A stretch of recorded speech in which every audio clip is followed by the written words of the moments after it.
Guardian Radio, your station for up-to-the-minute news and intelligent, interactive, and engaging conversations. 96.9 FM. And guests are their own and do not necessarily reflect the views of the management and staff of Guardian Radio.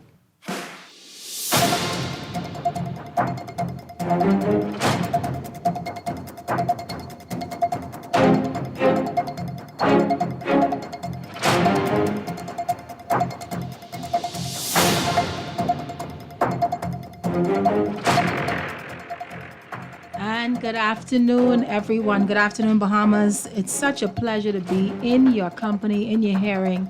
This is Robin Lines, and it's Friday.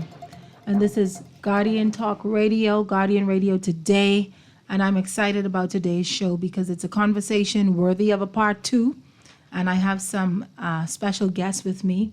I just want to say good afternoon once again to everyone. A special shout out to all of my sisters in Caribbean Women in Leadership, Seawell Bahamas chapter, that are tuned in, and a special good afternoon to all of my family and friends that have been so gracious in their text messages and calls, encouraging me on these Fridays. I'm really happy to be here, and it's the festive season. It is. It's the festive season, so this is the time you see the lights on the parks. I love how the public spaces are coming alive. Great places to take your family and your children and take pictures and make memories. I really have an appreciation for that. So kudos to the government for beautifying those spaces and making them festive and family friendly. So listen, we want you to call in, text in, tune in today. Last week we had a really interesting discussion on violence. Violence against women, looking at the 16 days of activism and what that means, breaking down violence. I was joined by, I think she is ASP, Kendra Wims. I think that's her title. I was joined by Candy Gibson of Foam and Marisa Mason Smith down there working with Zonta, and she's an ombudsman at the University of Bahamas. So we had a really interesting conversation, and today we're going to close out that conversation with a focus on domestic violence and really the psychology of the abuser, the psychology of the survivor, and getting out, right? Getting out, getting help. And so I'm joined, first of all, in studio with me. I call her doctor. She said, I'm not a doctor, Miss Lyons. I said, well, I'll call you that. I feel like prophesying. So I'm joined by Dr. Garika Parthi, and she will introduce herself in just a minute. But let me remind you of these telephone lines: 323-6232, 325-4316, 325-4259. And also, Family Islanders, join us, call us. I'm waiting to hear from someone from the Family Island to be part of the conversation as well. It's 242-300-5720. And the text line, powered by the mighty BTC, is 422-4796. So I'm going to let my two awesome guests in studio say hello, and we're going to delve into the conversation. And of course, my co-host is always you, the listening audience. So please feel free to call in and text in and join the conversation. So I'm going to start with you, Doc. Introduce yourself. Okay, not yet Doc. I'm going to keep reminding you, but my name is Kavita Garikaparthi. Good afternoon, everyone. I am a psychological counselor, and I am also a very, very proud volunteer of the Bahamas Crisis Center, and that is where we get a glimpse into all the harsh realities faced by the community. That is where we witness and we listen to stories from women, children, men. So, yeah, I'm going to stop at that. Thank you so much for being here, Doc. And I know that you're going to shed some light about your experiences and what people are going through, because domestic violence is not women-centric. It affects women, it affects men. But I'm also joined by I call her one of my newest friends. I met her at a forum on Saturday, and I was so impressed and so pleased with her contribution I did what I do in perfect Robin Line style. I got a number and I bothered her about 2 days later.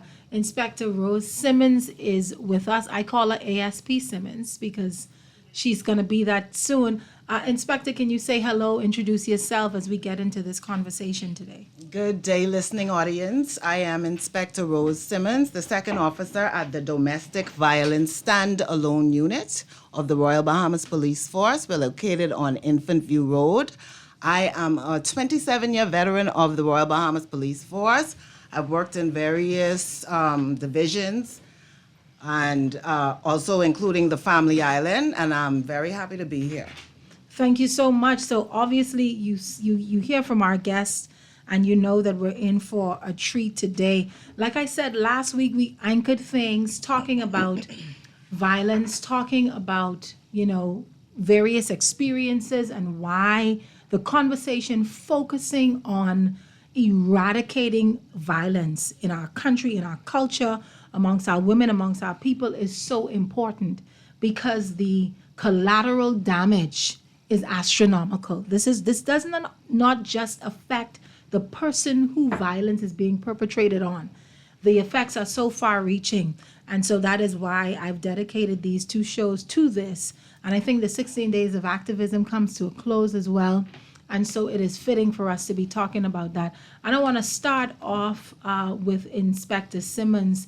I want you, Inspector, if you can, just briefly tell us a little bit about the Domestic Violence Unit in terms of the areas of focus, what services are offered and available, because in this conversation, we're delving into support. We want people to get out of the circumstances that they're in. I wonder, because I know you have to leave a little earlier than we close, and I'm wondering if that's a good start or should we end there? What do you think? We should start there. You want to start there? Yes, Let's ma'am. start there. So tell us about, because the Domestic Violence Unit is still pretty new, just 3 years, I think. And a lot of people still don't know about it. So can you give our listening audience a kind of introduction to it and some of the services provided there? Yes, ma'am. Well, the Domestic Violence Standalone Unit of the Royal Bahamas Police Force is located on Infant View Road.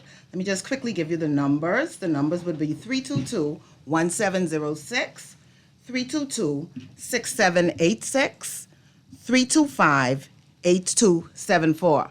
That unit is created to deal with domestic matters. Now, domestic violence, it comes under two umbrellas. You have your intimate partner relationships, and then you have your familial relationships.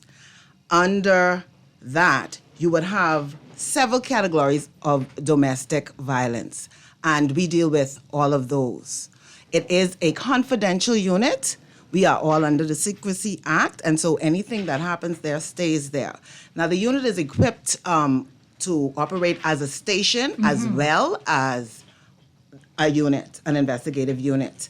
We have the capabilities to assist persons if they need somewhere to stay, because we are in partnership with a number of different entities, social services, the Crisis Center, several churches, several other partners, and so we are able to assist persons if they need somewhere to stay, if they need something to eat, if they need to get away right away, and also if they need to make that complaint that they would normally make at a regular station. The Domestic Violence Unit, we approach domestic violence in a holistic way. So what we focus on is getting our clients all the help that they need. So we partner, like I said, with the Crisis Center, social services, churches, all other entities in the country that can assist any of our victims. We also partner with such churches, church programs as the Anglican Diocesan of the Bahamas, who has created a program for the perpetrators. Because to look at domestic violence holistically, you have to understand, too, that if we don't help the perpetrators, they are going to repeat. And so, therefore, there's a program in place now. There's an Esther program for females and a Joshua program for males, where perpetrators can be assisted, because we have to heal where it hurts. Now, one thing I want our listening audience to know, when you talk about the Esther program, You're talking about women as perpetrators as well. Women as perpetrators, because domestic violence, I right. started to give a breakdown of domestic violence. Domestic violence knows no gender, it knows no creed, it knows no ethnicity, it knows no socioeconomic status. Domestic violence can affect everyone. Everyone. Absolutely. And there are female perpetrators as well as male victims. Anyone can be a victim of domestic violence. One of the things that we focus on, and the reason for the organization creating such a secret unit that is governed by the Secrecy Act, is so that males do not have to feel any type of our cultural pressures in reporting crimes against themselves that are domestic crimes. Yes, yes. And one of the things that I love is the intentional design of the domestic violence unit, the location of it, how the rooms are set up. So you have to really go down there on Infant View Road, call, because they don't force you to come in. You can also call, and whatever services can be administered to you Yes. via phone is available to We you. would come to you That's right. if you need us to. We would come to you. It's what the client needs. And you also mentioned in another conversation, Inspector, that even if persons want discretion, Yes. those officers at the domestic violence unit won't trained. even come with uniforms on. Right. Plain clothes, unidentifiable, Unmarked vehicle. unmarked vehicles. If you need assistance, they are there. And Inspector Simmons has gone as far as saying that she would be someone's friend, the auntie, Yes. the sister, Yes. whatever you need. And that's why we are starting the conversation here, because it's one thing to talk about violence. It's one thing to talk about what people are experiencing. Help is here. Help is available to you. Support is available to you. And that is one of the things that we want to urge in this conversation today, the kind of support that you can get. And like I was saying, if you look at the design of the domestic violence unit, it has an area where you can bring your children. It's a playroom. It has books. It has comfortable places that they can sit and play while you are counseled, while you file a complaint, while you make report, while you get assistance. There are also independent private rooms. If you want to talk to someone, no one has to see you. No one has to hear you except for the person you're communicating with.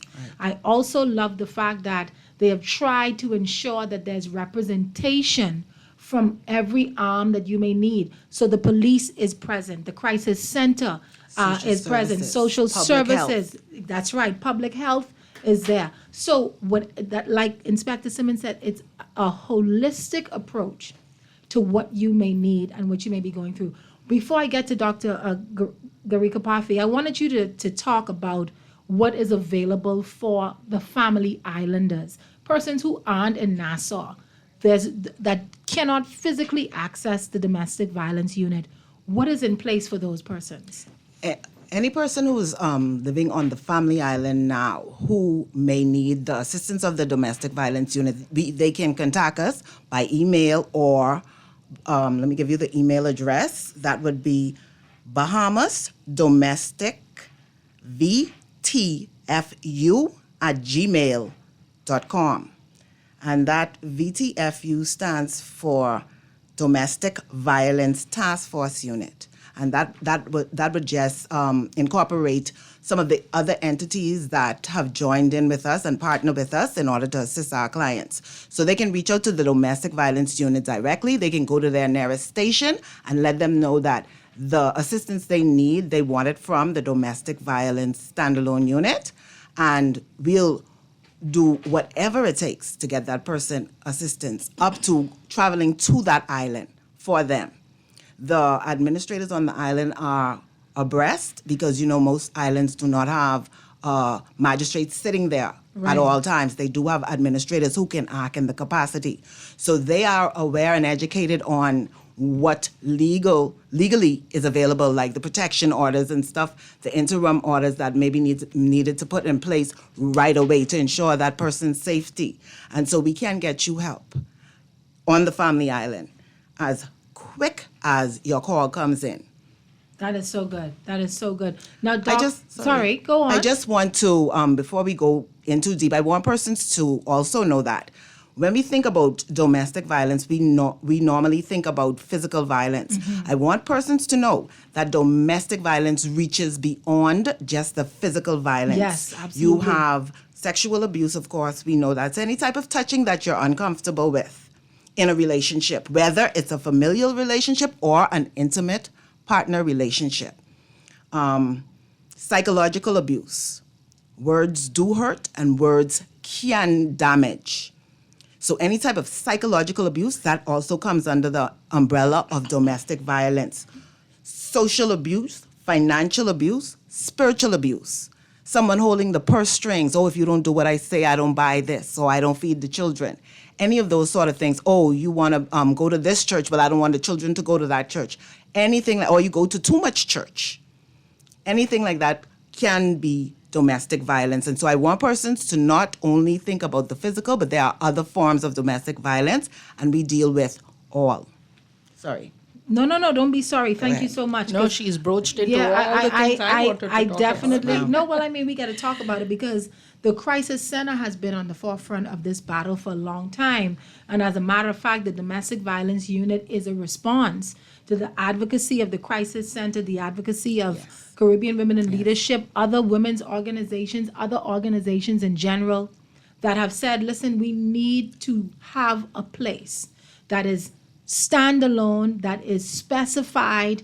These officers are trained to understand the sensitive nature of domestic violence, to understand the psychology of both perpetrator and survivor. All right. And so there's a level of sensitivity that is present when you utilize this service that that victims were telling us was not present at an ordinary police station, right? That people were saying, you had officers that were saying and unknowingly saying that, hey, I don't want getting this husband and wife, as if these things weren't criminal activity. So now you have the information that has been imparted to these officers. They understand what is going on. And like Inspector Simmons say, they are only a phone call away, and all you have to say is what you need. And they are equipped and resourced to get you the assistance that you so desperately need. They will come to you, they will come for you, they will come and get you if that is where it starts, if that is what you need.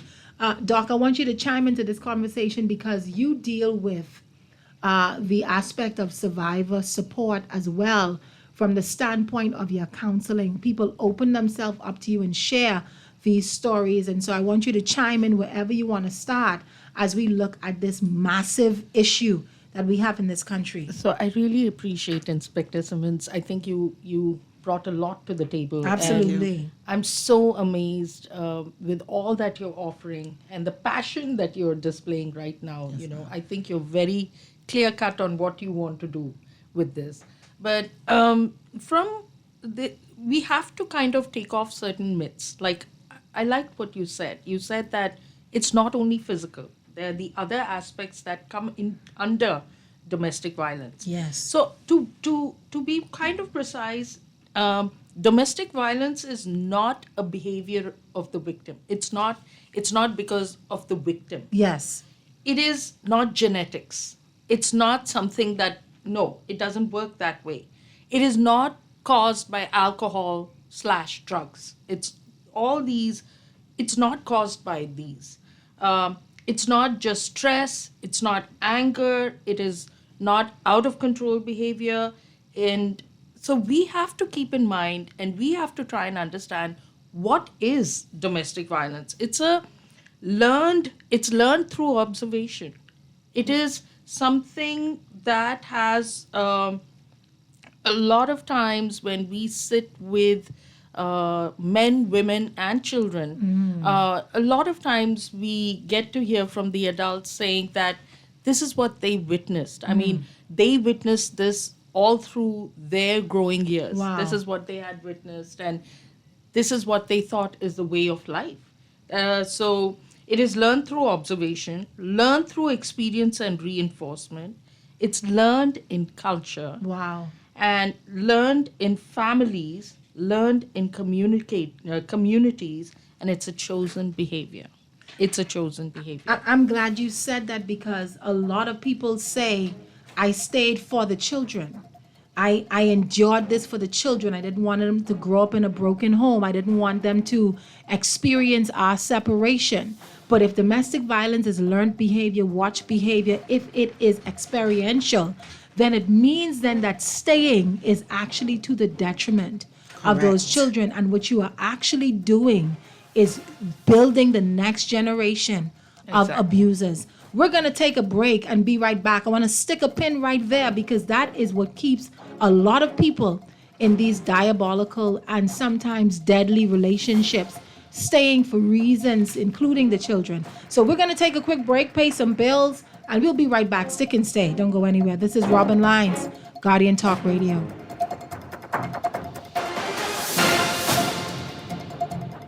Beulah gal, can you believe this? We are now the patrol queens of the neighborhood. We now large and in charge. So we need to check out what's going on in everybody's yard. What about that gun that we know that Junior and his homeboys just ran out? Can we report that too? Of course we can. But we could be in deep trouble if they find out. We need to report what we see, Beulah. When you call Crime Stoppers, they just answer your call in Miami. So then we can report everything? Guns, where they hiding the drugs, who shoot who part of which gang, or who disturbing the peace with the loud music and the motorcycles. Then our neighborhood will be the best in the Bahamas. And everybody gonna want to come live here. And then our house price will go up, gal. So what we waiting on? What's the number? If you see something, say something. Let us all pitch in and stop the crime before it's your time. Call 328-8477 from Nassau or 242-300-8477 from the Family Islands. Or text us through the Crack Crime Bahamas app. Stop the crime before it's your time.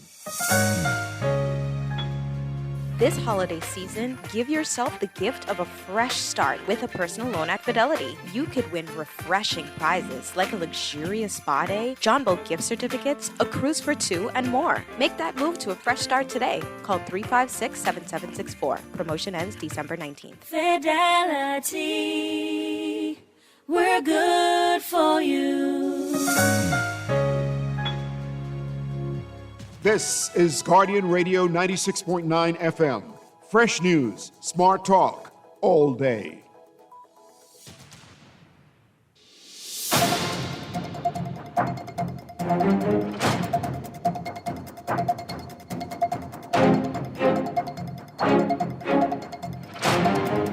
And we're back. Thank you so much for all of you that have joined us. And I know that I saw a couple of calls flash across the screen. We're going to get to you soon. So please don't grow impatient, but definitely in a couple of minutes, we'll take a few calls. But right on the other side of this break, Dr. Garika Parthi had mentioned something that was so profound. She said domestic violence is learned behavior.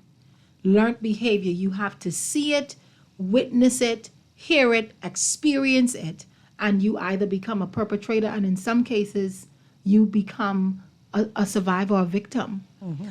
And I want to anchor on that point just for a second or two, because again, when people are thinking about children, when they are thinking about leaving, when they are thinking about making that move, and whether this is a mother with her children, a father with his, right? We're not being gender specific today. We're just talking about people who are in violent domestic situations.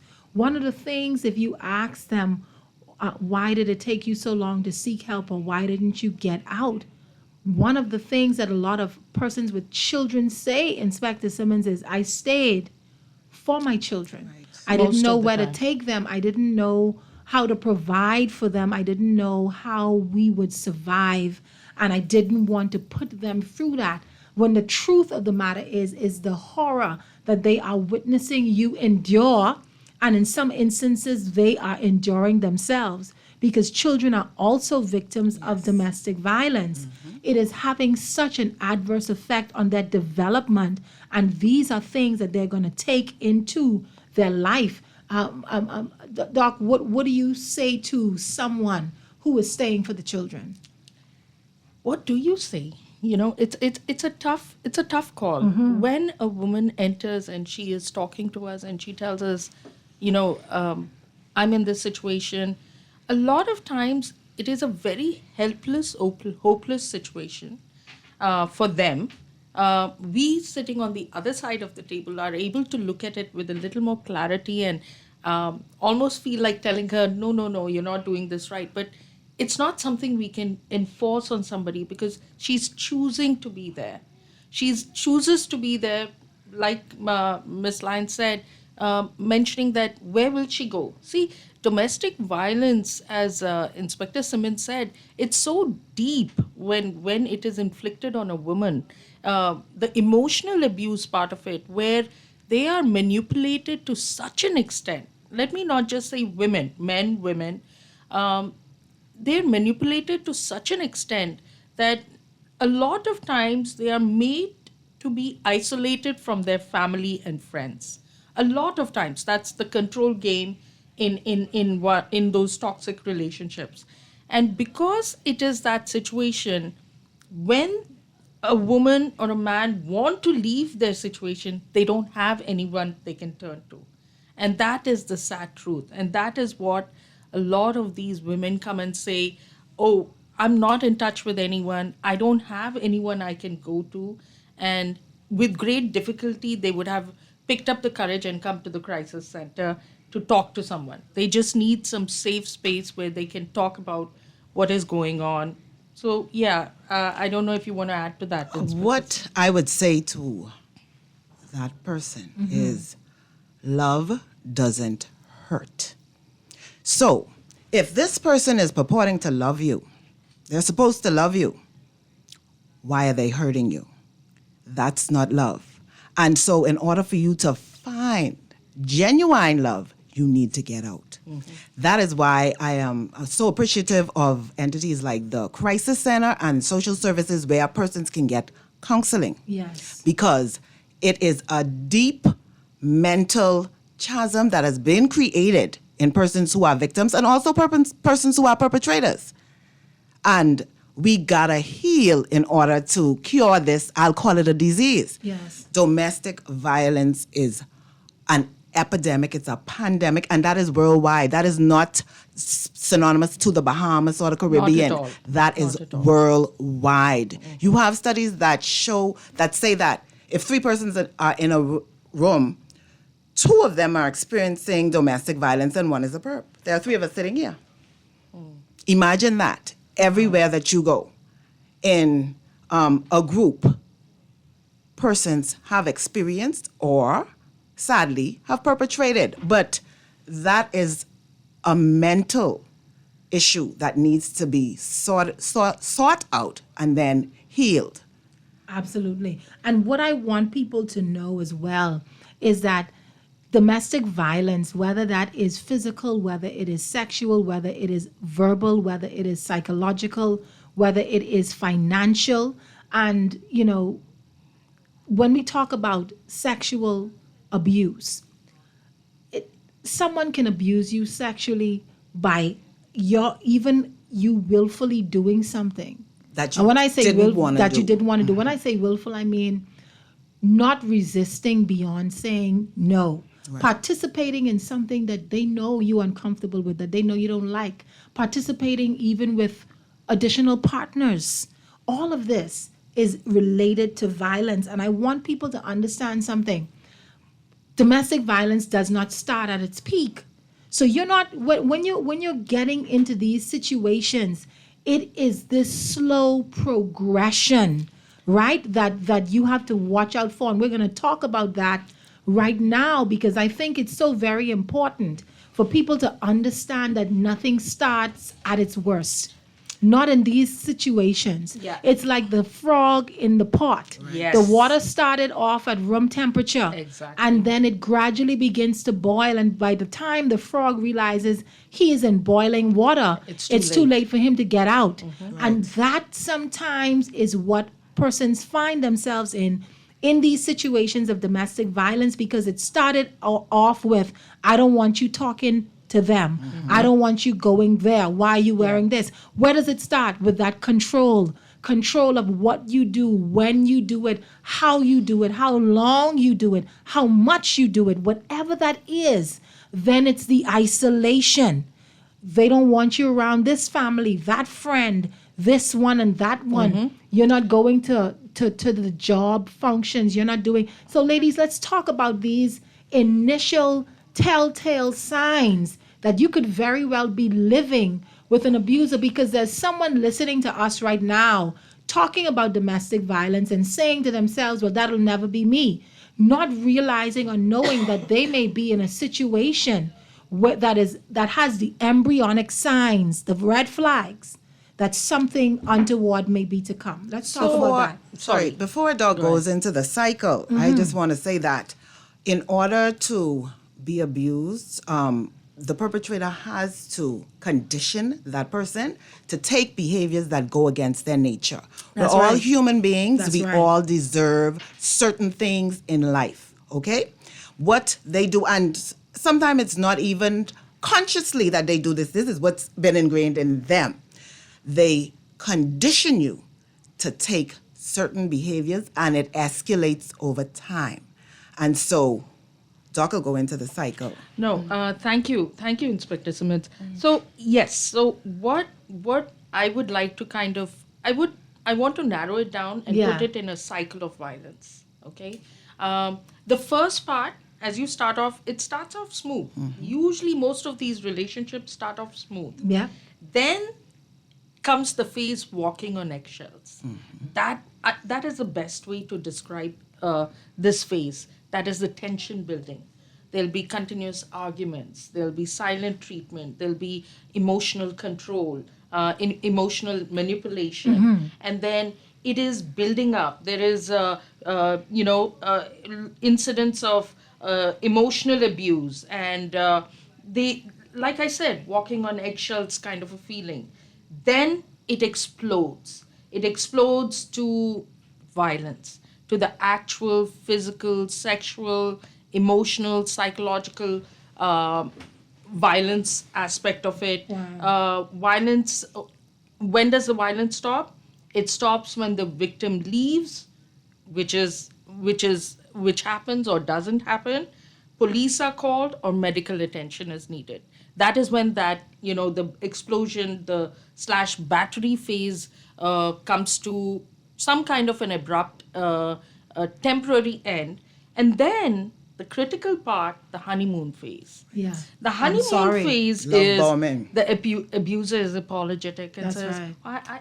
I didn't know what came over me. I'm sorry, begs for forgiveness, gives the flowers symbolically and figuratively and literally, Absolutely. And becomes who you've always been asking them to be. Promises Attentive. that it'll never That's right. happen again. That's right. It'll uh-huh. never happen again.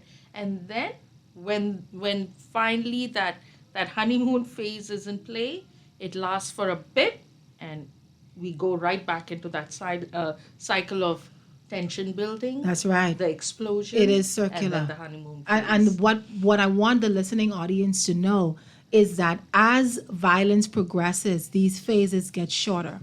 So in the initial phases, that tension building may last longer. The arguments could go for days and weeks and months in the tension building. The honeymoon phase could last months. But as the violence progresses, those phases become shorter. So you can have an argument this morning that ends in a punch or a slap or an abuse. And the first portion of this cycle to disappear is the honeymoon phase, because abusers become unapologetic when they know you're staying, when they know that they have sufficiently conditioned you that you're not going to leave. Then why apologize? Why should I be sorry? Why should I be anything? So, what is the interesting thing? Sorry. The interesting thing is, most of the time when talking to these women and when we're trying to understand where they're coming from, there are 3 dynamics that work. Wow. That they mention. Love, implying that the woman is trying to only focus on the good. A lot of times the women say, it's only when he gets angry. Otherwise, it's good. We have a good time. We go out.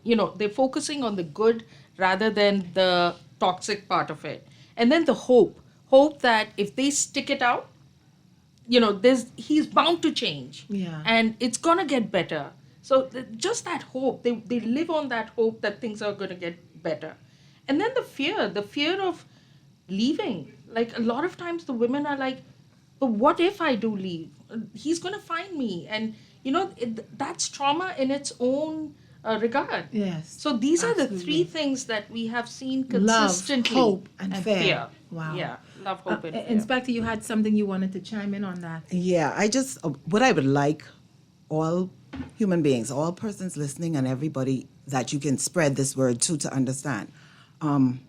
Anytime something feels off to you on the inside, it doesn't feel good, that is not something that you need to continue to try and build on. Don't ignore that. Inside your gut, there's something placed by God, and that's a warning. So anytime something doesn't feel good, well, it feel good some of the time. He nice most of the time. Wow. But then there's sometimes he isn't. She behaves so well almost all the time. But then there's this other side to her. Listen, that other side is the real person. The so-called good side, the honeymoon phase, that is a mask. And that person, I'm not saying that they're evil because there's something broken in that person that needs healing. And if they don't go for help, then it's not going to change. So staying there with the hope that the relationship will get better, it's futile, and you are gambling with your life. Life, yes. You are gambling with your life. And your life is too precious That's it. to play that game That's with. it. So anytime on the inside you know, this don't make me feel good, that is time to start reaching out to seek help, and so that you can get some healing in order to leave or move on. And we're going to get into this. We're going to talk a little bit more about survivor support. What can family do? What can loved ones do? How can you see the signs? And how can you offer some help? And we're going to take some calls as soon as we come back from this break and continue our conversation. This is Robin Lines on a Friday, joined by Dr. Garika Pathy, ASP Simmons. We'll be right back. Inspector. I know.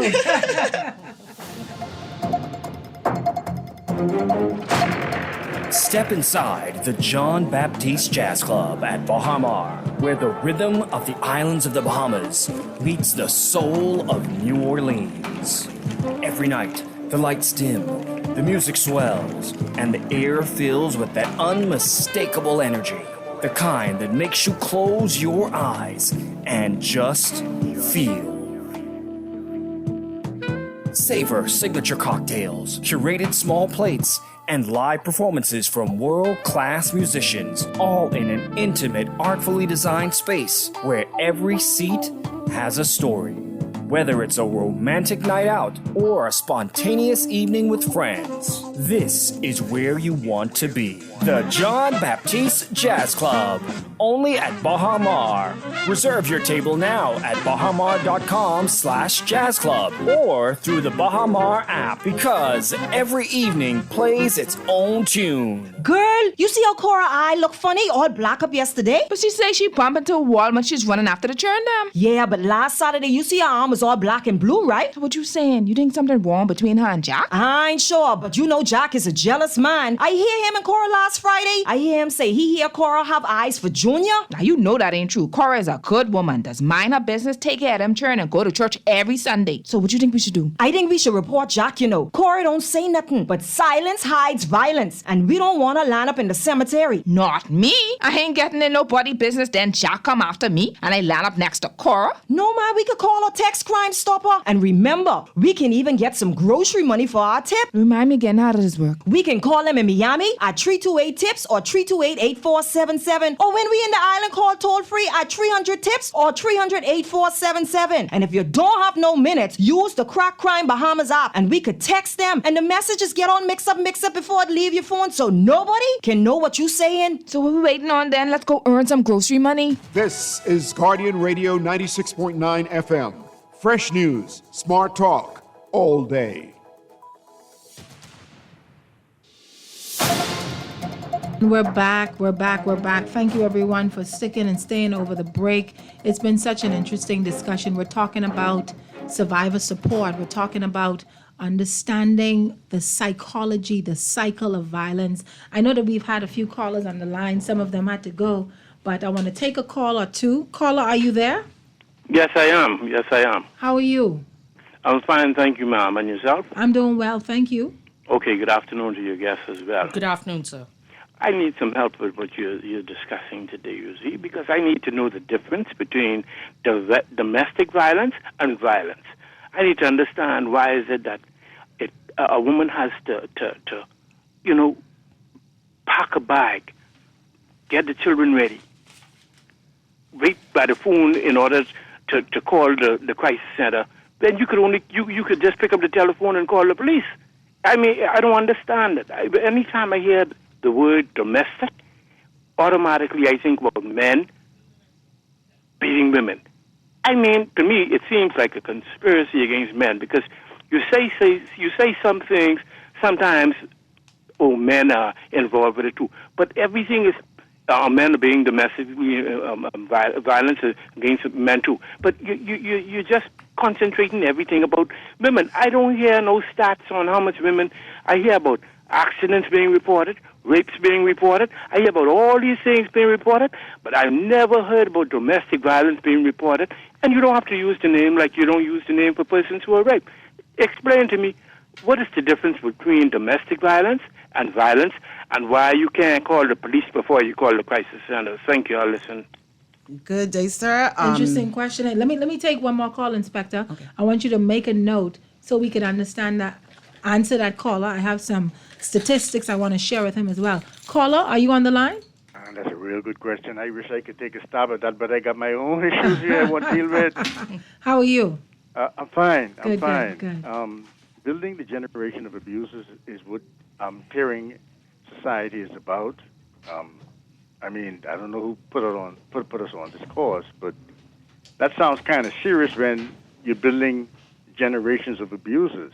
So I would like to find out from your panel what percentage of us are born into a broken environment in the Bahamas. Looking at our demographics, we could probably figure that out easily. Because if the environment is broken, because, I had to take a cut hit because I didn't want to go to church. And I understand you're saying, church could become an abusive experience too. Am I right in hearing something of that nature? Yeah, we did mention that abuse can And then my brother take all decided that forms. he's going to beat me because I didn't want to go see the Pope.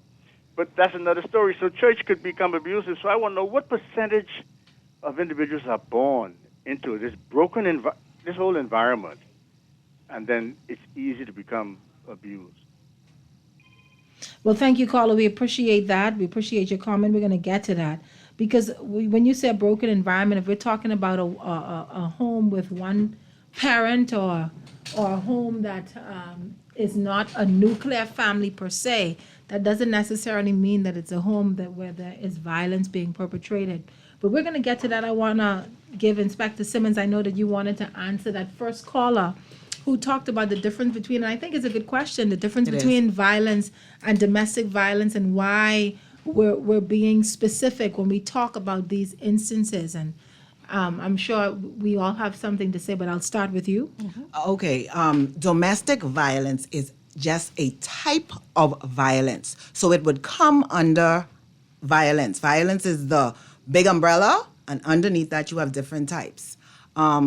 You can contact the police before contacting the crisis center because it is an offense. Domestic violence of any sort is an offense. And so it's a crime. It can be reported to the police. And we encourage you to contact the police in domestic violence matters because there are some mechanisms that have been put in place to assist right away. And the police force is open 24 hours a day. Now, I want everybody to understand that domestic violence is not isolated to women. Men are victims too. Absolutely. What has happened over time is that men did not say anything, but they were being abused. They were being told, big man like you can let that little woman beat you. Things like that. And so in our culture, because men are supposed to be strong and tall and, now the only reason why she may be able to perpetrate that type of violence on him, if it is physical, is because he doesn't want to do anything to her. But he's made to feel weak, and so he doesn't say anything. And so we are trying to encourage men to come forward. That is the purpose of the unit being a confidential unit. so that you can confidentially report it and it can be dealt with without it having to be made a public spectacle due to our culture. And so domestic violence is not isolated to women. Men, women, and children can be victims. And so And are. And if you think you are a victim, because it doesn't always have to be physical, call us and let us know what's happening with you so that we can, because like I said, it can be psychological. That is a type of abuse too. It can be financial, whatever it is.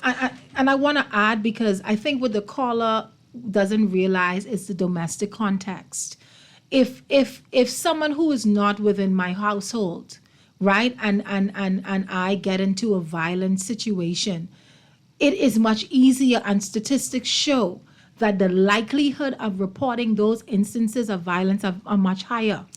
When you bring in the domestic context, the familial relationship sometimes brings about complications that people need additional assistance getting over. That strangers wouldn't encounter. Exactly. Right. And not just that, you are not in a position where, because home is supposed to be where you go for refuge. In this particular instance, home is where you are being troubled. And so those things require a different level of sensitivity, a different level of approach, because it's different to see two people on the road fighting or getting into an altercation than it is for a woman beating a husband or man beating his wife, or intimate partner violence, or people who Uncle, live together. nephew, all auntie, these different niece. things. And so and the caller mentioned some statistics. Yes. I want the caller to understand, and persons who are listening to understand, that there are statistics available that demonstrate the level of domestic issues when it comes to violence that we have, and why there is this standalone unit specifically in relation to domestic incidences of violence. So for instance, the total reported domestic related crimes and cases in 2023 was 2,541. In 2024, it was 2,636. So last year, it went up 4%. When you talk about assault, cases of assault in a domestic related context, 500 reported cases in 2023, 579 in 2024. Assault with a deadly weapon, domestic related, 46 in 23, 58 in 2024. Causing damage, right? That's breaking up the house or breaking up a vehicle, breaking up someone's property, maybe even a cell phone. 170 in 2023, 210 in 2024. Causing harm. 259 reported domestic related cases in 23, 320 in 2024. Threats of death in a domestic related context, 184 in 23, 223 in 24. And the general domestic reports of violence within the home, 587 in 23, 616 in 2024. So in each of those categories of domestic violence, domestic related criminal activity or crimes being reported, the number, the percentage increased from 2023 to 2024. We don't have the 2025 statistics at this time, but it'll be interesting to see where we're at. And look at this. There were 5 domestic related murders in 2024. That's 3 more than we had in 2023. 5 domestic related murders. There were 8 attempted murders in a domestic related context in 2024 compared to just 1 in 2023. That's a 700% increase. So when we talk about this, I don't want anyone to minimize how significant this is to our country and why this conversation need be had and why we're broadening this context, because there is a lot going on. And like I said, a lot of times we have a culture of secrecy where family is concerned, where things are happening within a household. People don't readily talk about those things as easily. And that's why the husband, the wife, the mother, the cousin, the auntie, the sister, the brother, they're not going to the police as fast as they would if it's family related than they would if it were not. And that is why specific attention has to be given in this particular context, because we see the numbers doing what? Increasing. The reporting doing what? Increasing. The level of persons coming into the hospital to be treated for injuries, what? Increasing. The level of children who guidance counselors and teachers and other persons are reporting that something is not right within their household, increasing. You wanted to chime in, No, Dr. the basic Gulizar? core of the issue with domestic violence is it is attached to an element of shame. Yes. Yeah. There is Yes. so much shame attached to it that And shame is a cage. it's a cage in It's a itself because cage. they don't want to talk about it to Right. anyone else because then they are put out Yes, there. yes. So that we have to keep in mind that now we are seeing an increase. It wasn't like that earlier because earlier it was something, It wasn't being spoken of. exactly. a What happened taboo in the house, topic. stay in the house. Yeah. That's right. And all it does is break down the individuals That's right. suffering it. That's right. We got to take a break now because we got some news. This is the top of the 3:00 hour. And call in and share your thoughts, share your views. This is an open show. Lines open, LYNES. Open, call in and let us hear from you and what you have to say as you chime in. My guests are going to be here with me on the next half of this break. I know Inspector Simmons is so busy. She was actually dealing with a client before she got here. So she may have to leave us a little earlier than we'd like. But we're going to continue with this conversation in the next half of this break. Listen to that news and we'll be right back. This is Robin Lines. This is Guardian Radio Today. And it's Friday. And we're talking about survivor support for domestic violence.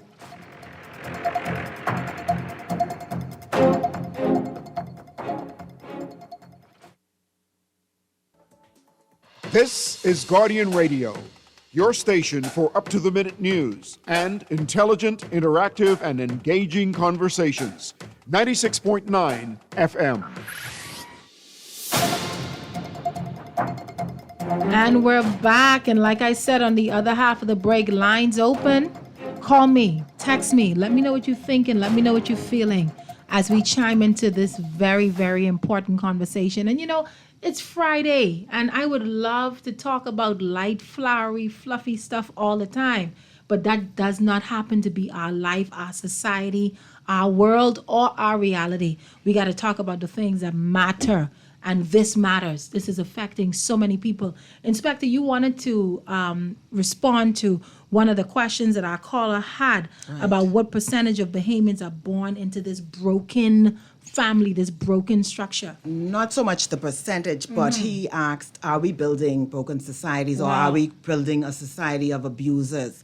And I would say that we're not. What we're doing is we're trying to heal something that is already broken, because the brokenness of any society can be traced back to time and memorial before our time. We can trace back behaviors that are being purported now to slavery. We can do that. So it's not a matter of building abusers or a society of abusers. It's a matter of healing what has already been broken. And that is where we start. And see, what may break me may not break you. And so it's not synonymous to any big umbrella. It is individual. What is going on in this specific household and how it is affecting the persons who are in there. Wow.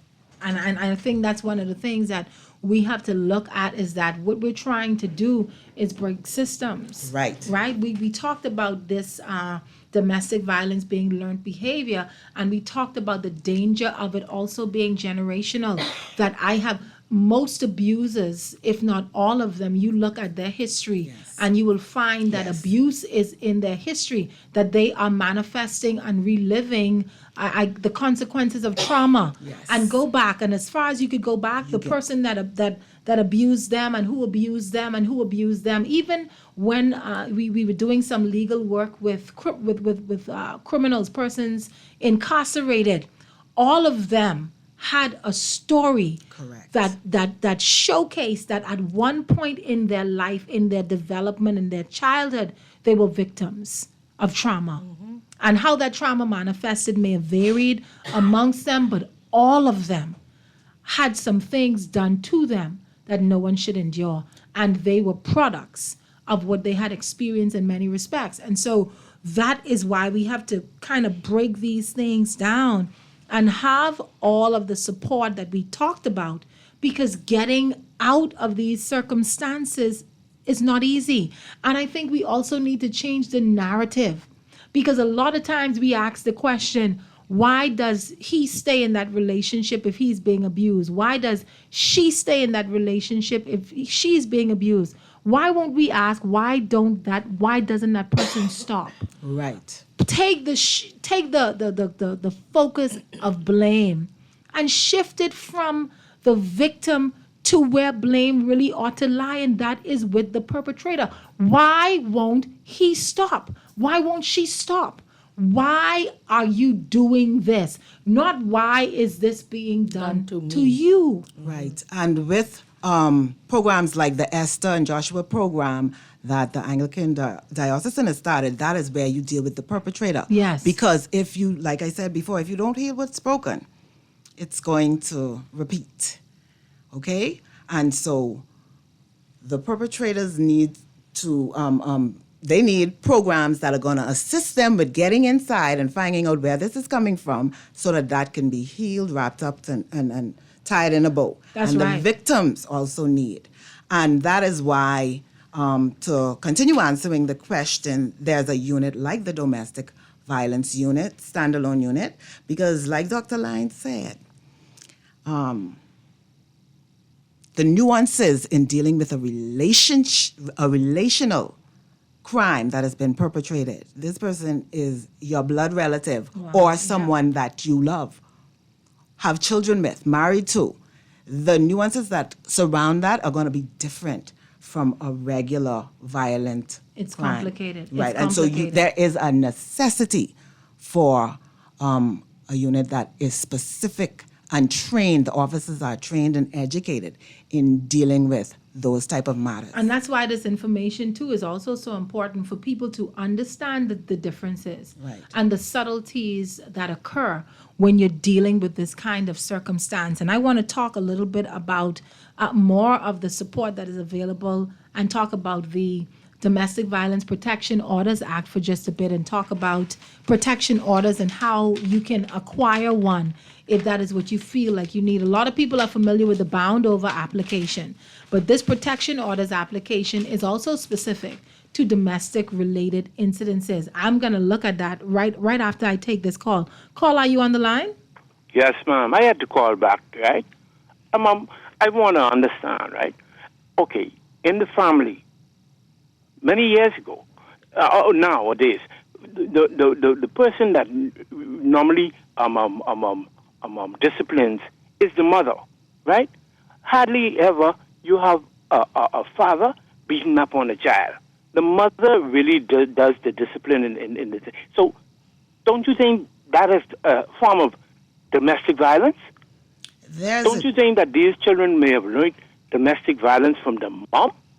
They can learn it from whoever is perpetrating violence on them or on somebody, and they witness it. So we're not suggesting that they can't. Do the disciplining in the family. But there's a difference. There's a difference between we're not talking about abuse discipline now. We're and talking about abuse. discipline. Yes, Right. yes. If the discipline gets to the level where it can be categorized as abuse, then that is an offense. But regular disciplining of a child is not a crime.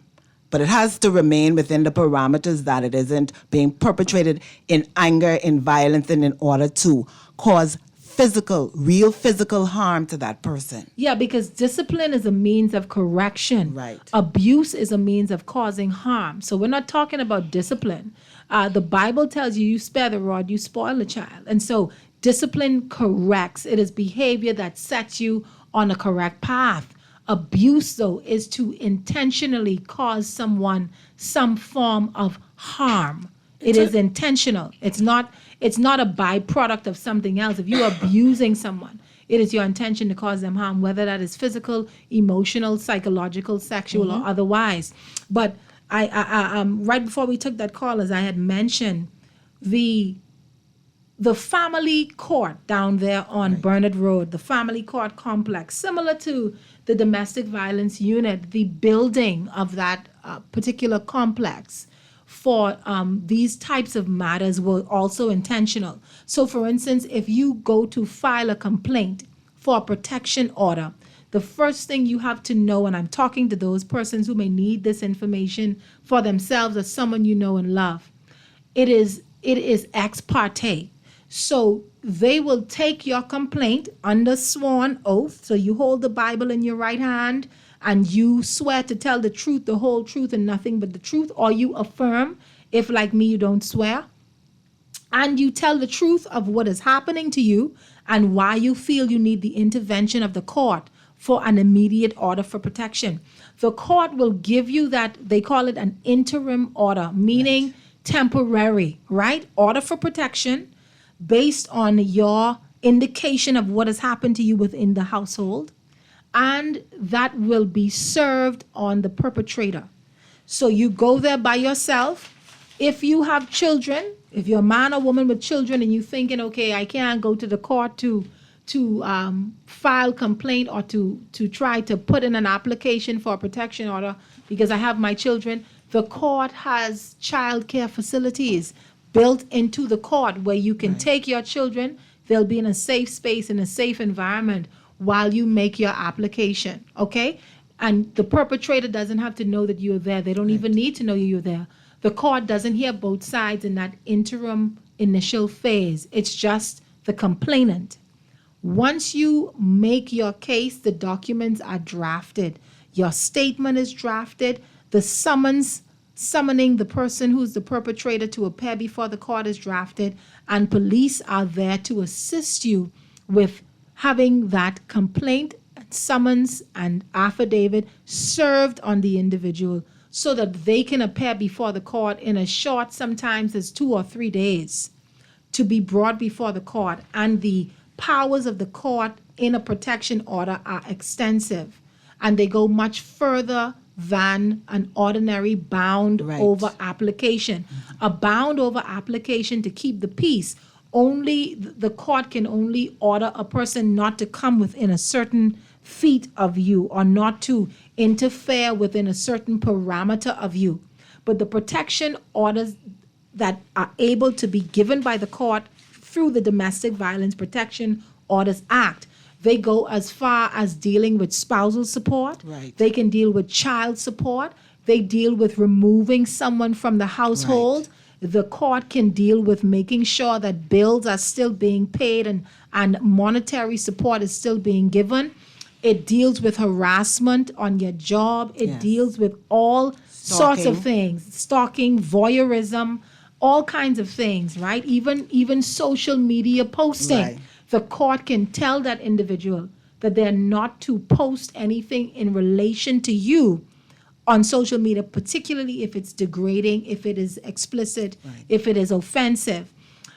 Additionally, it's case specific. That's right. What is needed in order to enhance this person's level of protection, life. And in addition to that, Inspector, what people have to know is that if a protection order is granted to you, it gives the police instant power of arrest. They don't need a warrant to arrest the perpetrator.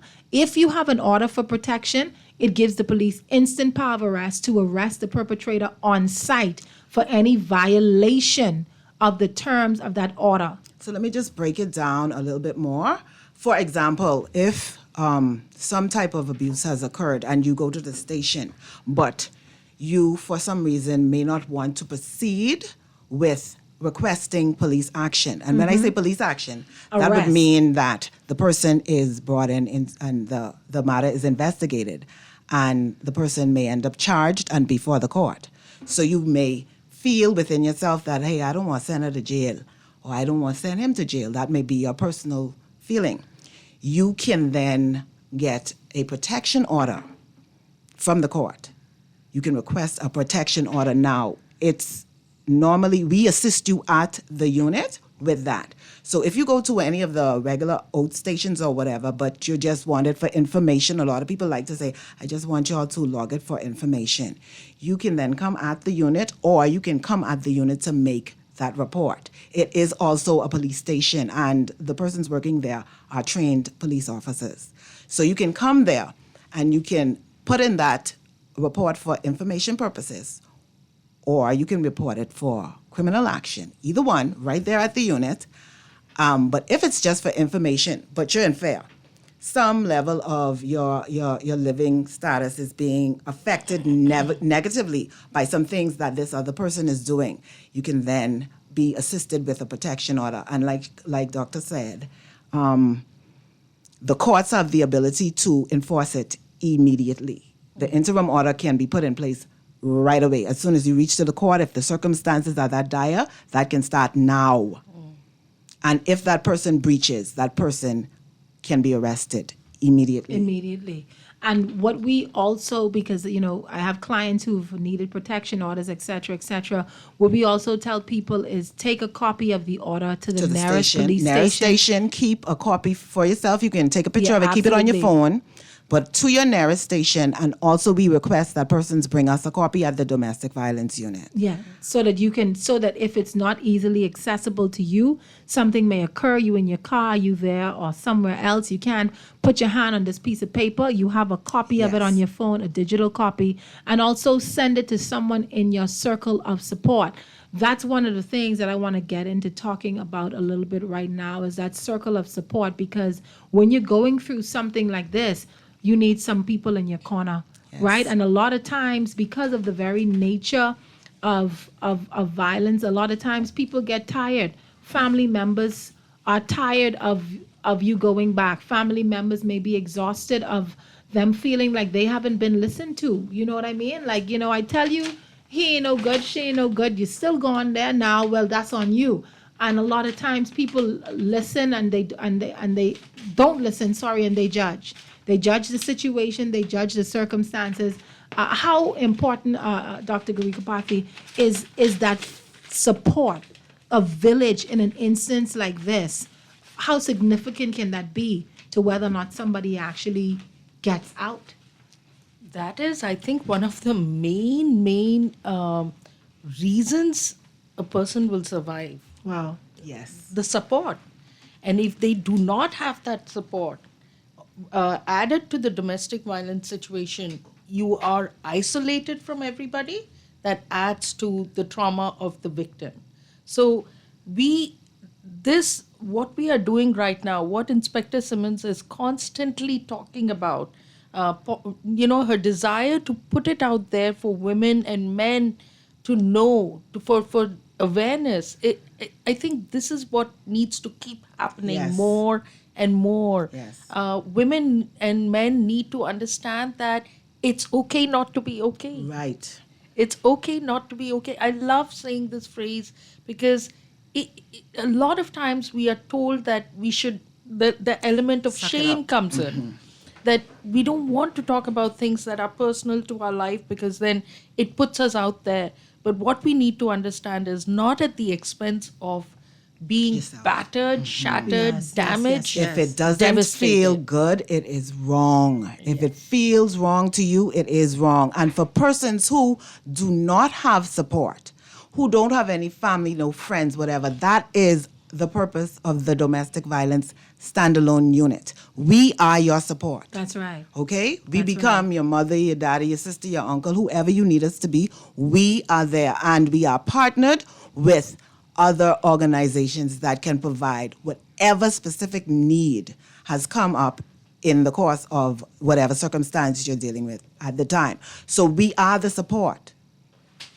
We are the support. And I think that's so powerful. I love that. So you may think that you're by yourself, but you're not. And, it's amazing because I was dealing with a divorce this week, and I told the client, and she gave me permission to share it. And I asked her, would you be able to call? Would you be willing to call the station? And so I want our producer to listen out for a call from one of my clients who wants to share her story of survival. And there's so many people who have stories of survival. Yes. Sorry, not to interrupt, No, but of while I course. could what I want persons also to consider. When a person is in an abusive situation, it's almost as if that person isn't their self, okay? They have been conditioned to take something that isn't natural, to deal with something that isn't natural, and it changes you psychologically. And when dealing with that, I mean, statistics have shown that it takes a person 7-8 times to actually leave when they're in a relationship. Okay, there is those bonds that are created when we connect with other human beings that are not just easily broken. And so we have to have compassion towards the person. Don't be like, I tired of going back to him. Or why you stay with her? Don't be like that. Okay? Think with compassion and understand that. And listen. That bond that has been created, that it's going to take some work to break that and to bring that person back to their full humanity. So let us deal with our family members, our friends, anyone who may be going through something at the time. Let's deal with them with compassion. Have some compassion, because today for me, tomorrow for you, anybody can be abused. Anyone. Okay? And it is very sneaky. You will not realize it until it's too late sometimes if you're not cognizant of what's going on, because those little snide remarks are breaking you down, and eventually that's going to turn into physical violence, like Doc said earlier. And we talked about this whole aspect of forgiveness. We talked about this whole aspect of grace. We talked about listening and not judging, and being a support as someone works through their feelings to get out. One of the things we have to say is do that for yourself. Yes. Because see, the person who is experiencing violence is saying to themselves all of the things that people say about them in judgment. Oh, he's so stupid, she's so stupid. They telling that to themselves, I so stupid. Or why are you letting that person do that to you? Why am I letting this being done to me? They are going through all of those emotions, all of those chains of trauma they are experiencing. There's nothing that you can say about someone who is a victim of abuse that they have not said to themselves. All of the worst thoughts that you could have about them, believe it, they have had worse thoughts about their own self. And that is why it's so hard, because psychologically, they don't even feel worthy.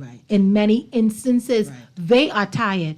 And that is also one of the reasons why we are seeing this increase in self-harm, right? Where people are internalizing their experiences and hurting their own self. I want to get to you, Doc, so we could talk a little bit about this extract in this book from the survivor, to put some things in context. I just want to take this call, producer. Call, are you there?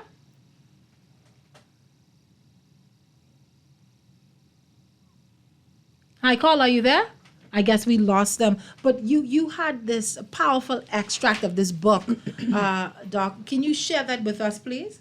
No, so this is a book that I usually keep as one of my Bibles when dealing with domestic violence. It's The Battered Woman.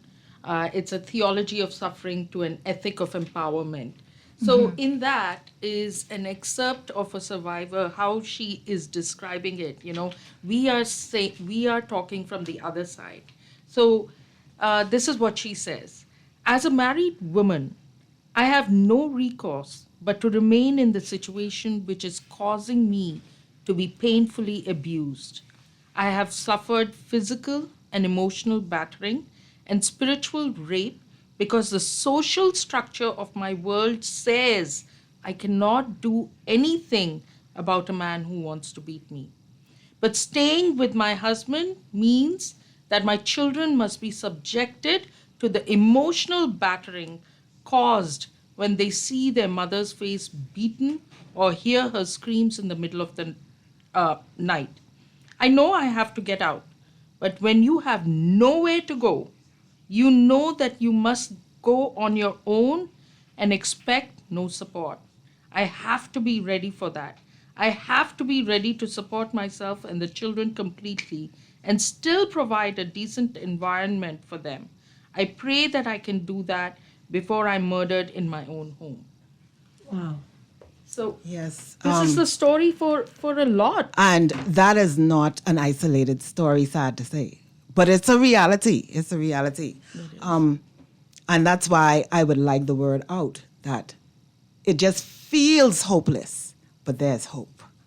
Okay? You may think you don't have any support, or you may not have any support in your direct vision, but there is support. The Domestic Violence Standalone Unit, okay? That is the support for these circumstances. We assist in whatever capacity is necessary, okay? We have had persons who we have assisted all the way to finding employment, assisted with getting residence or a place to live, okay? Assisted with transitioning out of that long-term relationship, that familial relationship where, you know, the parameters of, sorry, not parameters, but it's very hard for persons to deal with the fact that my relative, my mother, is doing this to me. Right. My father, my uncle. That's the complication right Yes. there. Absolutely. And so it's that's the hard. And so, complication. like I said, places like the Crisis Center are heaven sent, and social services, because they go in, they dive into the psychological damage that was done, and they, you know, help bring persons to healing, because those things it's heavy. It's a very heavy situation. But all this can happen, piggybacking on what you're saying, all this can happen if the survivor wants, if the victim / survivor wants it. We can't, this is all we can do. We can talk to them. We can make them aware that these options are available. What I've found is that persons sometimes have been broken down so bad, so long, that they're feel there's no hope. not actually living as a human being anymore. Right. Okay? And so they have to now be brought back from there in order to want better for their self. And that's why you have the trained professionals that are able to do that, because nobody want to be constantly in turmoil and pain, whether if Absolutely it's not. psychological, mental, spiritual, whatever type. Everyone Nobody. wants to be free. Listen, ladies, we're going to take a quick break. We talk about conditioning to be abused. There is a reconditioning that must take place to be free from abuse. They condition to abuse you. Self-advocacy. That's it. You have to recondition Advocate for to yourself. allow yourself to experience your freedom that is so deserved. We're going to take a quick break. Listen, call 323-6232, 325-4316, 325-4259, or text 422-4796. This is Robin Lines. Lines open.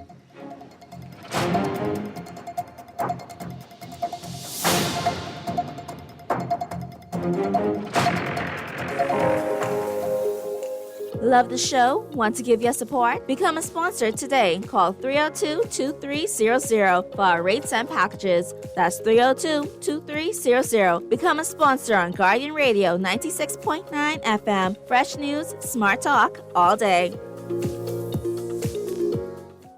Loss of family members is very isolating, and people who have experienced loss appreciate when others have shared their grief. If you can't be there in person, go to the Nassau Guardian's website online at thenassauguardian.com and visit our obituary link. The Nassau Guardian's interactive obituary link allows you to read the funeral announcement, express condolences, or place photos on the online guest book for 1 full year. Losing a loved one is painful, but that pain isn't the worst thing to happen. Friends, loved ones, colleagues, and neighbors who ignore the loss compound the pain. Should the bereaved family wish to place the obituary and photos on our obituary site, just contact the Guardian's Funeral Industry Partners or the Nassau Guardian. Remember, there isn't one magic right thing to say to someone experiencing loss that will make the loss less painful or easier to bear.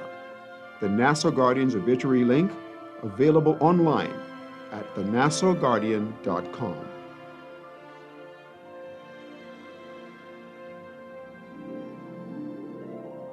This is Guardian Radio, your station for up-to-the-minute news and intelligent, interactive, and engaging conversations. 96.9 FM.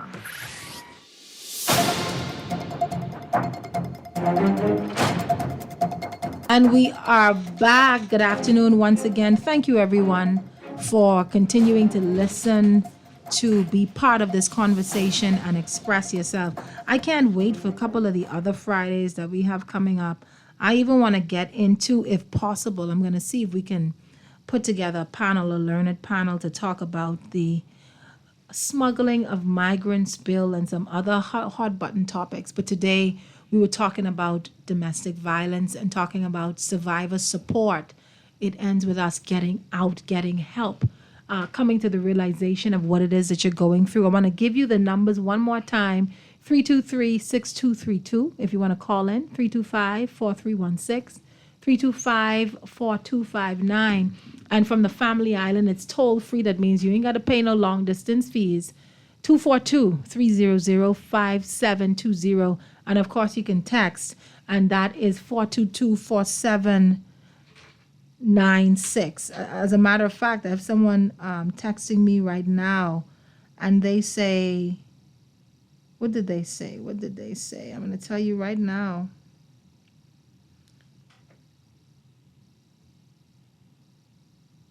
I think some of these may have been coming in a little later than they should have. So I'll circle back to the text line in just a moment. But I know that I have a caller on the line. Caller, are you there?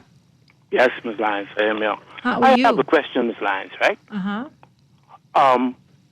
Speaking about violence, right? I'd like to know if the ladies consider abortion to be violence. If the ladies consider abortion to be, we can ask them. We can I'd ask. like to know. Is abortion considered to be violence? In their personal opinion, you're saying, or legally? Because legally in the Bahamas, abortion is illegal, right? So as a matter of law, it's illegal. So I don't know if that's what you mean, but as a nation, we've declared abortion to be something that we do not condone or legally advise. Now, there have been conversations to raise certain exceptions in the case perhaps of rape and incest and that kind of thing, but that's a debate that we have not yet concluded. So I guess that answers that. Ladies, I don't know if you have a personal opinion on abortion as violence, or you want to continue with what we're chiming on with today. One of the things I want to add to this too, because there is an increase in the use of social media, in the use of technology to perpetrate violence, right? So, for instance, now I want people to know that in the context of relationships, in the context of marriage, etc., sometimes you may send a photograph or video that was always meant to be an intimate exchange. When people get mad at you, that intimate exchange becomes public. That's not legal. Right? So you have certain laws at play depending on what it is that you are experiencing. I want people to know if someone is constantly texting you, calling you, that is a form of harassment. All right? So that is illegal, and there is legal redress for that. I want person to also note that if someone is videotaping you without your knowledge or consent, that is voyeurism. That is illegal. So you have to know your rights. You have to know the laws that are there. And even if you feel as though you are not going to get, or even if you feel as though I don't understand exactly, or I can't articulate the wrong that is being perpetrated against me, call the unit. Tell them what is happening. They are able to put it in legal context. And if you want to press charges, the police are there. If you want to get other support, they are there. I want to go to this text because this texter is saying something that I think is worthy to be shared. It said, I am married to a public figure. I stayed because of his position and the embarrassment. He was intentionally abusive, mentally, psychologically, emotionally. It goes on to say, after all he did to me, he ran ahead and filed for divorce. He is telling me to leave his house. So I want to say to the caller,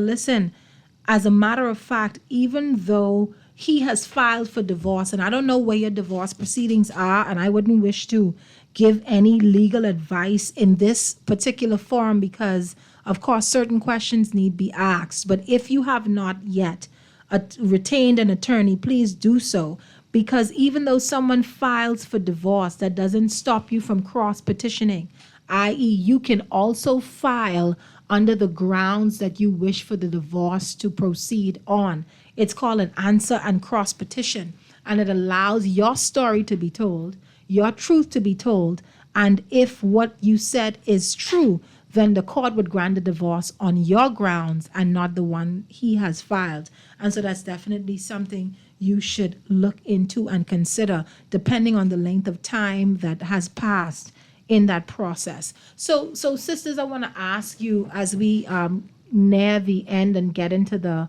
wind down, how can you be of support? Someone listening is asking, how can I help?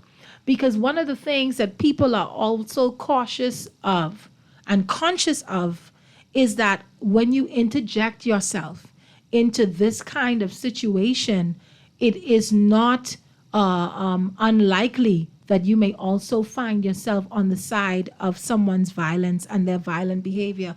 How can someone protect themselves sensibly and offer the much needed support to a victim? Okay, what I would say is if you wish to support someone who may be going through some type of violence, encourage them to seek advisement from or assistance from the professionals, okay, so that strategies can be put into place. I would not suggest to anyone to put themselves in harm's way, okay? If violence is taking place right now in front of your eyes, 911, 919. Call the police, call the law enforcement officers who are trained to deal with that type of thing. Be there for that person, be a listening ear. If you see something that gives you pause, that makes you think this may be anonymously reported to the unit so that we can then look into it and see if this person needs some type of intervention. Statistics have shown that when a person decides that they're going to leave, that becomes the most dangerous time in that relationship. Yeah. And so persons need to be cognizant that it's a sensitive time. It's a sensitive time because the perp is losing power, and that can be a dynamic that can cause instability. And so we would suggest for persons to first, if you are in a situation where there's violence, domestic violence, or any type of abuse, document what's happening. Keep a record of what's going on. Mm-hmm. If you can put up any type of monitoring systems in your home that may be able to record these instances, do so. Make sure that your important documents are safe. Make sure that your passport, your birth certificate, any important documents that you may have, make sure that they are placed in a safe place or place them with someone you know who can keep them safe for you. And make copies of it. And make copies. Yes. And you take pictures of it on your phone. Almost everyone has a smartphone now. Take pictures of those documents. Try to keep your cell phone close so that if you need to call 911, it's right there. Okay? Keep spare keys and keys for your vehicle. Okay? If you decide that, hey, I'm going to leave, I suggest that you speak with any member of the domestic violence unit or persons at the crisis center, social services, and other organizations that we can refer you to. Once you contact us, we can refer you so that a strategy can be put into place that would minimize any type of danger. Okay? You have to be vigilant. Don't tell the person, I leave on Tuesday. Yeah. Once you've made up your mind that you're going to leave, that's the time to be silent. Yeah. That's the time to be silent. Keep that to yourself as you work with whoever may be assisting you, family, friend, or professional organization. Yeah. What I hear you saying, Inspector, is have a plan. Have a plan. So Have a you plan in have place. to think this through. Yes. And you have to think about all of the things that affect you. So a part of that plan could also be advising your children's school, if you have children, Right. that maybe they will miss a day or two because there needs to be a relocation, there needs to be a safety plan put in place. Your boss. Maybe you have to speak to your employer, all right, and say, you know, I need 2 compassionate days. And depending on the relationship and the level of comfortability, you could even express what has been happening to you and what's going on. Make sure someone who you know and trust knows what you're planning to do, is aware of when you are planning to do it, and you can say certain things like, if you don't hear from me by this time, if you don't see me by that time, this is what I want you to do, this is how I want you to respond, right? You can also have codes in your conversations with people. So if you're calling someone you trust and you have a plan of action in place, you may want to say code words or code phrases that only they know what it is that you're talking about. Hey, it's so good to hear from you. I'm going to put something in the oven, or whatever it is that you feel sufficiently comfortable with that communicates to them, you know, the coast is clear, I'm going to be able to leave now, or, you know, I wanted to prepare that tonight, but it doesn't look like it's going to happen. Meaning I haven't been able to leave. I don't have a way of opening. Communicate, and find a language that keeps you protected and keeps you safe and keeps you on track. Or something that alerts them to the fact that you are in danger. Yes. Where they can contact the police on your behalf. Yes, absolutely. And victims with children, make sure take your children with you, because they can be held hostage. Yes. And that in itself is a big no-no. So make sure you take your children, because they're the innocent victims attached to you who don't deserve any more, you know, trauma attached to the situation. And let me tell you, help is out there. There are persons who have made their resources available. And for those of you who are listening, who are thinking to yourself, I want to help. You have a giving spirit. You have a charitable nature. You're always trying to do something. Listen, make donations. It could be a donation in kind, meaning goods or your service or your time, to places like the Crisis Center. Find out how you can assist in the domestic violence unit. Sometimes they have care packages that they can have available for instant assistance to anyone who comes in there. If you have gently used children clothing or toys, they take those things. Sanitary products for women. And those kinds of things are always needed. Even if you say, I have a few first aid kits that I'd like to donate, these things are always being used. These are so essential, Ms. Lyons, because this is what we always try and keep in our center. Pampers for babies. A lot of times we have families walking in with absolutely nothing. The clothes on their back. Exactly. So not only are we assisting them, trying to find a safe house for them, but we also want to try and give them food, canned goods, and clothes, everything that you mentioned. That's the right. bare necessity. Bottled water. Listen, if you All say of I want to those. go to the domestic violence unit and donate 5 cases of water to anyone who may be coming Greatly for counseling appreciated. or assistance, I want to go to the Absolutely. crisis center and those kinds of things. These donations in kind go a long way. Another way you can help, a lot of times things are cost prohibitive because people who are being abused often find themselves financially dependent on the perpetrator. Another way that you can help is to provide resources. That protection order that I mentioned, the filing cost of that is about $10. All right? To get a police officer to serve that protection order and summons can range between $50 to $60 all the way up to $200 depending on who the police is. All right? And so you want to first of all find out what the police will charge you. Make sure that you find a reliable officer who will be lenient and considerate of the circumstances that you are in. But this is another way that you can help. Make a donation of that cost to somebody. All right? So oftentimes people call places like the Crisis Center looking for legal assistance, pro bono work. You can say, listen, this $200 is earmarked for filing fees for anyone who calls and cannot afford the filing fees or the service fees for protection order. There are so many ways that you can get involved. You have a rental, you have an Airbnb, you want to offer it for someone in dire straits, you can say, hey, once a month between this date and this date, this space is available. And should someone be in desperate need, I would wish to make a donation and an offer of this space on the 7th to the 12th of every month. Or think about these things. Think about what it is that you can do to assist someone who is going through. All right. We talk so much about having a plan, and that is that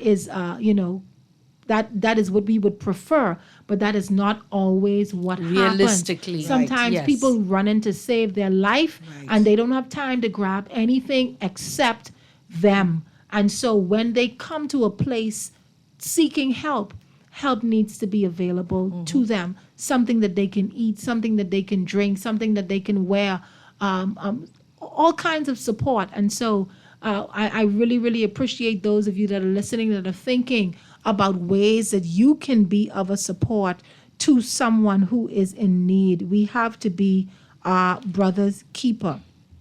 Our brother's keeper.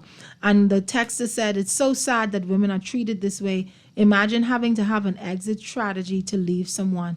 This is sad, and it really is sad, but it is a reality that we have to, prepare people for and against. And that's why we talked about the signs. That's why we talked about what you need to look out for in these relationships, whether they're intimate partner relationships or family relationships. These red flags tend to be consistent.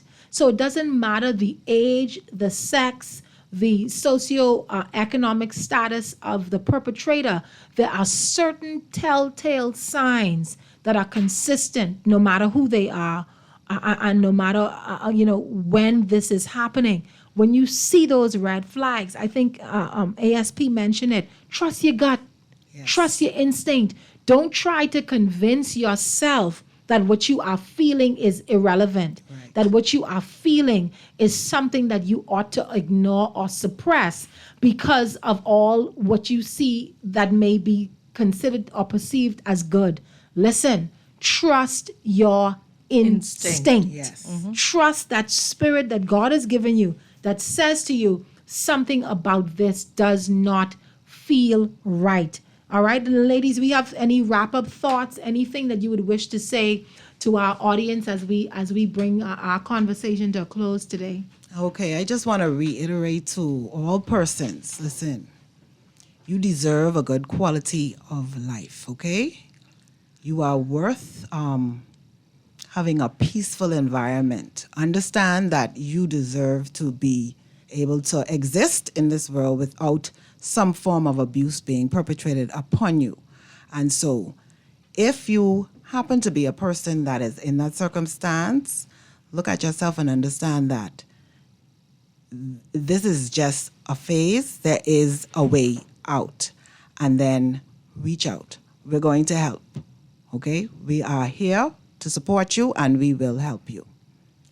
And I think just to summarize everything that we have spoken in this time slot that we were given, firstly, I really appreciate this, Ms. Lyons, what you're doing, this awareness that we are creating, and it's an ongoing awareness, and you're bringing the right people in to talk about it. And it's a real pleasure to see Inspector Simmons with the passion that she has for what she is doing. It's really individuals like you that give hope that, we're going in the right direction. And basically, the few things that come out of this whole talk we have done is domestic violence is more than physical violence. Yes. There's more to it. It's sexual. It's financial, as we have mentioned already. So be aware of that. And both men and women can be victims. Yes. Again, I'm going to reiterate that. And then there are many warning signs of abuse. Be aware of it. Right. Like they already mentioned, the instinct. We have to follow our instincts. We have to listen to our instincts when we feel something is not right. And abuse is never the victim's fault. Right. They're made to believe that it is their fault, but it is usually not their fault. And no one should live in fear. It is not acceptable. It is not inevitable, And honestly, what we are doing today and what we are doing in our organizations professionally and from a service point of view, Yeah. I think we're making an effort to try and do the best we can to Yes. eliminate this. Yes. Absolutely. And we Yeah. have one more text that it says, well done, ladies. My concern, though, is how reliable is this support system for these women? Also, it would be nice to listen and hear from a reform perpetrator, either a man or a woman. And I would have loved to have someone on the show that could give us some insight. You know, like I had mentioned earlier, my client, she and I had spoken, and I had sought her permission to share a little bit of her story, and she was quite willing to do it. She's been estranged from her husband for the last 15 years, and she began to experience abuse after the third week of her marriage. And she said during the dating period, everything was good. You know, she said he had, you know, some control issues, but nothing that could have ever prepared her or alerted her to the kind of behavior she would have experienced. And she said she stayed and she continued to work on the marriage, having a very, very, very strong Christian background, believing in marriage. And this is something that a lot of Bahamians would attest to, because we are a very religious and spiritual people. And so when it comes to these kinds of commitments, a lot of us take it very seriously, notwithstanding what we may be experiencing. And she was beaten, she was abused, she was verbally and psychologically abused and manipulated. And she even contracted an STI during the abuse, because her abuser was being unfaithful and having extramarital affairs. 2 children were born during their time together, including one being born just 4 weeks after their own child was born. And so he had both of them pregnant basically at the same time. And because of the abuse and the stress, she developed hypertension, and that hypertension led to heart disease. And so to save her life, this was not a, let me get out, I'm tired of the situation. She didn't leave at that point. This was, if you stay, you're not going to survive situation. And, you know, there is so much to be learned from someone who endures that, just understanding the psychology of what they experience. But I'm so happy that 15 years later, she's telling a story of healing. Like you mentioned so many times today, Inspector, a story of rebirth, a story of newness. And when she came to me to get her divorce, it's because she's found someone. She took her time. She said, Miss Lyons, I had not been with anyone since my marriage, and I would not have entered into another relationship knowing how broken I was. It took me over a decade. It took me years to find myself, my voice, my strength, my identity, and to heal. And now she's ready to remarry and welcome someone into her life and into her world. She also said, I wanted my baby to be grown before I brought someone else into my life. Her beautiful daughter is almost 16 years old. And so there is hope. Whoever's listening to us today, taking the time to talk about these uncomfortable topics, taking the time to bring to you on a Friday the kind of dialogue that it may not be Friday dialogue, but this is what we are experiencing as a people. And we need to take every opportunity that we have for national listening and use it to lift our country, lift our people, to help someone who is going through. And so if you are listening to us today and you are either a perpetrator or a victim of violence in your home, in your family, in your space, help is here for you. Call the Domestic Violence Unit.